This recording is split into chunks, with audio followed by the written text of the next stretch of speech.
এক সময় পেঁয়াজ কাটার বয়ে কখনো নিজে হাতে ডিম ভেজে খাইতাম না। হাত কালো হয়ে যাবে বলে কখনো আলু কাটতাম না।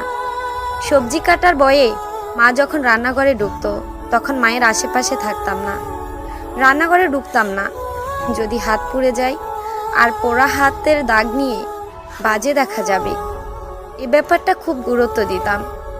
খাবার শেষে প্লেটটা টেবিলে রেখে উঠে যেতাম, তবুও মায়ের কোনো অভিযোগ ছিল না। আমার মাটা খুব দুঃখী, সারা জীবন কষ্ট করে গেছে, একা একা খুব কাজ করতো। কখনো বলেনি আমার মেয়েটা কোনো কাজের না, বরং বলতো আমার মেয়েটা সারাদিন অনেক খাটাখাটনি করে, প্রয়োজন নেই তার কাজ করার।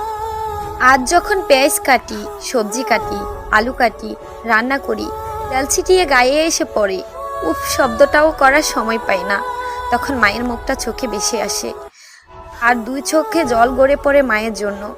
তখন খুব ইচ্ছে করে বলতে, আবার যদি মায়ের কাছে ফিরে যেতে পারতাম, তাকে কখনো কোনো কাজে করতে দিতাম না। আজ মায়ের কষ্টটা উপলব্ধি করি, সেও তো হয়তো